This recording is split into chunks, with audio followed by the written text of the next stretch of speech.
Hey there, YouTubers, viewers, subscribers, and non-subscribers. RoseRed17 here, and welcome to my channel. This is the review video of Eden Zero Volume 24, Chapters 204 to 212. So, it turns out that the woman was Rebecca, and sadly, unlike Shiki, she didn't survive, and her body is being researched as a specimen. Here, in this chapter, it shows Zeki's backstory as to what happened. During the time on Nero 66, when Shiki was given a choice to leave the planet or stay to stop the bombs from exploding, and Zeki is the Shiki who chose to stay, while the Shiki that we've been watching chose to leave. So the Shiki Zeki used his gravity power to compress all the bombs into one in order to destroy them all at once. But then something happened. Shiki's gravity ether gear was resonating with Rebecca's time-traveling ether gear, causing a space-time distortion. It also states that each bomb contains enough power to jump forward 1 year in time, and there are 20,000 bombs on that planet. Wait, 20,000 bombs? Nero 66? 20,000 years into the future? Oh, I didn't think about connecting the dots on this one. So anyways, 20,000 years in the future, Zeki's soul was, I guess, bounded into a robot body and struggled to remember anything. But then a woman was mentioned who suffered greater injuries than him. This caused Zeki to remember Rebecca and demands to see her. And once he does see her, she is hanging by the wires that are attached to her. And the robots have been doing research on her and her ether gear. So after reading this much from the chapter, I got the information I needed to understand who and what Zeki really was and what happened during that future back in chapter 4. So as Zeki explains to Shiki about the event, he also mentioned the human extinction. But as time goes on, Zeki was slowly losing his memories, and it comes to the point where he can't remember who Rebecca was anymore or that he was human. But then he had a talk with the other robots. They discuss about the situation about the source of ether from the cosmos is slowly diminishing due to Mother's disappearance. The robots believe that the extinction of the human race is what caused it.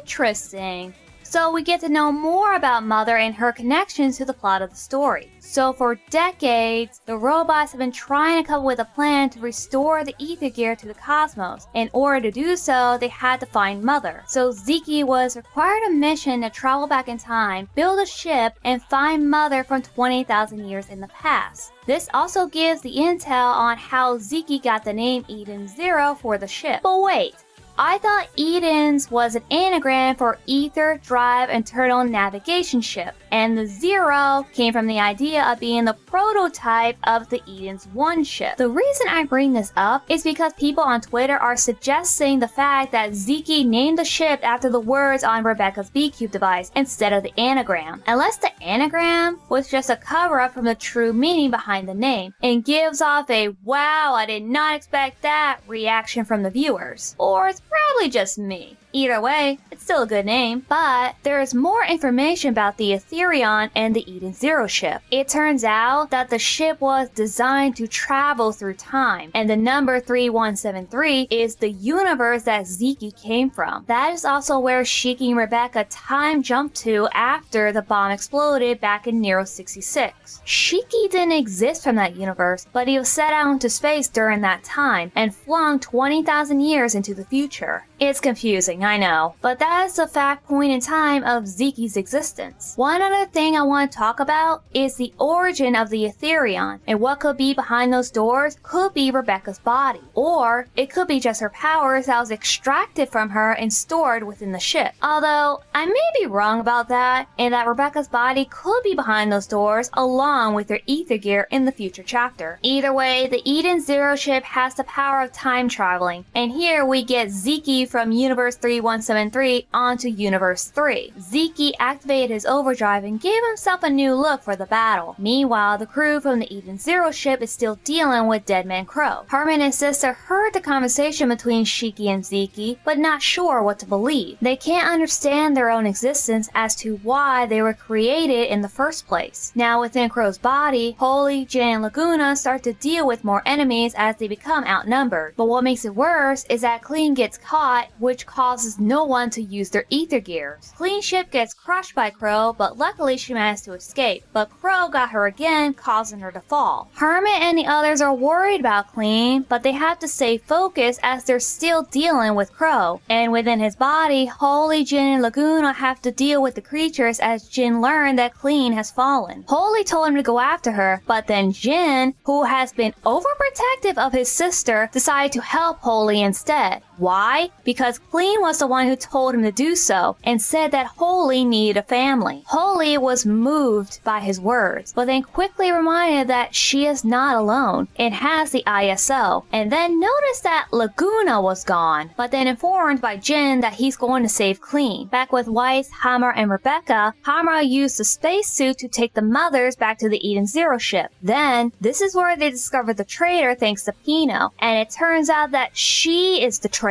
It was never her intention, as Zeke has been spying on the crew through Pino, and she never knew about it until now. But then, Pino decided to find Zeke and learn how to stop him with the data that was recovered from her own hard drive. Then, it cuts to the fight between Zeke and Shiki, for about 4 pages. Then it cuts to Holy find a small area that she can squeeze through and manage to find one of her crew members named Cure. Holy was relieved to see one of her crewmates, but it turns out that he was the source of Deadman Crow all along, as he pierced Holy through the stomach. And the reason he is doing what he is doing is because the balance of good and evil. Okay, it took me a while to understand what he meant, so I think I got the idea what he's talking about. So Cure created darkness for the members of the OSI to be defeated. And he also gave Draken Joe and Nero their powers. Even gave Elsie and Nox bad reputation in order for them to be the evil to destroy. And Crow is his masterpiece. And he knows that Holy will be the one to defeat Crow when the time comes. So everything that he did was to have balance in the universe. And you know what? That does make sense. Because the equal between light and darkness, yin and yang, one cannot live without the other. But the only thing evil that Cure didn't create was Zeke and Aknoella. Meanwhile, with Feather and Eraser, Feather can't seem to locate Cure with her Eye of Venus, as if he no longer exists. Back with Holy, we get more details about her past and when her sister was killed by Crow. He killed everyone in her home planet except her. Why? Because Cure wanted her to be the light that will defeat the darkness of Crow. Holy punches Cure, calling him the only evil one, and managed to get her ether gear back. It turns out that Clean is still alive and kicking, as Holy strikes at Cure while Hermit and her team on the Eden Zero ship is powering up the main cannon. While Holy is still dealing with Cure in their fight, she soon realized that he has regeneration powers. Therefore, she can't touch him. But what Cure doesn't realize is that Holy's real target wasn't Cure himself, but the main power source behind him. Cure attached himself to the machine, but then disappeared after Jin came in, and told Holy that they have to leave as Hermit and Connor are ready to fire the main cannon. But then the hole that Holy created was regenerated. Therefore, they can't fire at the core as Crow went on a rampage, destroying everything. But then, Eraser comes along and erased part of the armor that protects the core, and thus allowing the EZ crew to fire the cannon, destroying the core, Crow, and Cure all at the same time. Ending the fight is a blast, but the war is not over yet as Shiki is still dealing with Zeke. But as he's getting pulverized by the Demon King, Hino shows up wanting to protect Shiki, believing this is the reason why she was created. What Hino is about to do actually blows my mind. Hino activated her EMP and then she activated the data that was left within her, which is overdrive. Like, damn, even a little android like her can access that power? And the reason why Zeke left that data in her so she can reset him. That is the reason why Pino was created, to reset Zeke back to the state where he had a kind heart, as Shiki theorized back in one of the previous chapters. Zeke knew he was going to turn evil and asked Shiki to kill him. That is where the chapter ends. But there is one other thing that I have learned from this chapter, and that is Connor is Rebecca's father. Now, some of us theorized this on Twitter, but didn't accept it because the guy is a perverted creep. He knew that she was his daughter as it's stated here, but I don't give a shit about this guy because back in some of the previous chapters, he sneaks into the women's bathhouse twice, and during the beach chapter, he is looking at Rebecca's chest and saying some things I do not want him to say while looking at her. I mean, when he said that he had a daughter once, I believed it was Rebecca at the time, but didn't fully accept that idea because like this and this. Seriously, Mashima, what in God's name, all that is motherfucking holy, were you thinking? It's no wonder Knox, or should I say Rachel, left his ass behind because he's a creep. Okay, I'm pretty sure that is not the real reason why she left him, but that is the idea I am getting at this point. Also, Hermit and sister knew Connor was Rebecca's father, but didn't say anything because they wanted Connor to tell Rebecca himself. Speaking of Rebecca, here she is, looking up all the pods where all the mothers are stored. She's still unsure whether or not she should go through with Operation Planet Eater, but Weiss and Happy convince her to do what must be done, even giving her the idea of spending time with her mother while she's still alive. And that is where it cuts to the part with Shiki, Zeke, and Hino. Zeke came to his senses and asked Shiki to kill him. Why? Because it was discovered that Zeke is being controlled, and later tells his story about how he failed his mission of finding Universe Zero and ended up on Granbell. He was attacked by a corona phase, and instead of traveling to Universe Zero, he ended up in Universe 1 and lost most of his memories. He also explained how the planet got its name. Zeke named it himself after hearing a ringing of the bells from the sound of the explosion from the ship, and that is why it's called Grand Bell. Anyway, Zeke repaired the ship, built the robots on the planet, and created the amusement park. But then one day, he was told by one of his guests about Mother and is set on a quest to find her, but found Shiki instead. Shiki asked Zeke where he came from, but Zeke can't tell him for some reason and gave all that phrase, "You know when the time is right." I don't understand why he can't just tell Shiki. But then again, it might be too early for that reveal. So I'll wait a little longer and keep reading the manga to find that answer. So Zeke continued explaining himself about the situation that he's in, as Hino asked him who took over his body, and he mentioned the true enemy is on the planet. And we, the audience, are shown the 2 spread pages of every character we have seen, all except one. Elsie, who we see at the end of the chapter looking at her fallen comrades. Zeke was telling Shiki and Pino the name of that enemy, but couldn't as if he was reprogrammed to not tell. Zeke was running out of time, and once again asked Shiki to destroy him before it's too late. Meanwhile, on the Eden Zero ship, Hermit was listening to Shiki and Zeke's conversation, and might get the idea of who the true enemy is, and then leads to the end of this chapter. Elsie sees her fallen companions and later shows a flashback of what went down, and it turns out that Jesse was the one who killed the 2 guys. But who killed him, you may ask? Well, it was this guy who sacrificed himself to protect Elsie and free her from her shackles. And also, why Jesse wants to kill Elsie? Well, it's because she's the reason that Jesse's parents are dead. Oh my god, who the hell cares?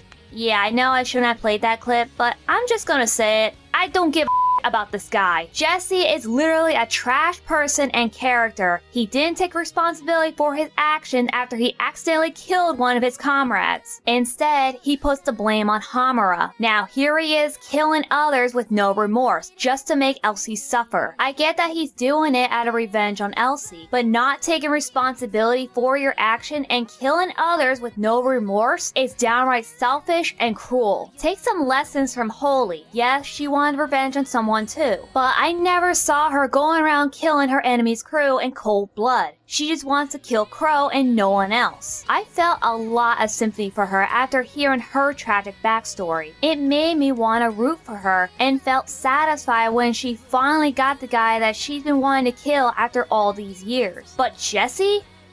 Him and his pathetic excuse of a tragic backstory. Now back to the present, Elsie looks at her fallen comrades and starts to have memories of the tragic she went through. She claims that she is cursed by death. Meanwhile, just as fine at Noella, as there seemed to be a battle between the two later on. Then at the end, we see Hermit asking Sister for Elsie's medical records from 15 years ago. Now why would Hermit ask about that?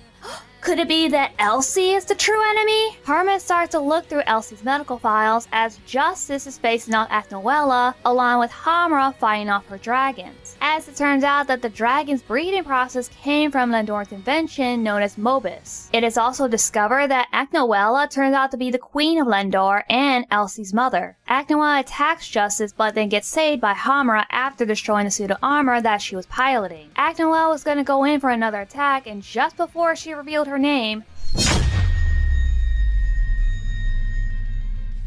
yeah, there you have it. Then Elsie destroyed her court with the Grand Chariot. Justice wanted to let Elsie know that she was her mother, but it turns out that she already knew and willing to claim the Mobus. So that's all it took to take down the Queen of Dragons. Just one attack from the Pirate Princess will do the job. I was expecting more of a challenging fight between Agnoella and Justice along with Hamra's help, but I guess Elsie will have to do. And this is another speculation clue that Elsie might be the true enemy and master behind Zeke's betrayal. Now this is what I call a cliffhanger. Give us a list of suspects and having a guessing game of who the traitor is behind the brainwashing of Zeke and starting the war. And those of you who are like me that caught up with the manga after this volume, then you already know the reason behind Elsie's actions. But for those of you who are behind, well, I'm not gonna spoil anything here, and once we get to the next volume, you will know the truth. Well then everyone, thank you so much for watching, and if you are new here, you can subscribe to this channel, and you can also hit that notification button for more updates on my newest videos. And don't forget, you can check me out on Twitter, TikTok, and Discord, and I'll see you all in the next video. RoseRed17, out.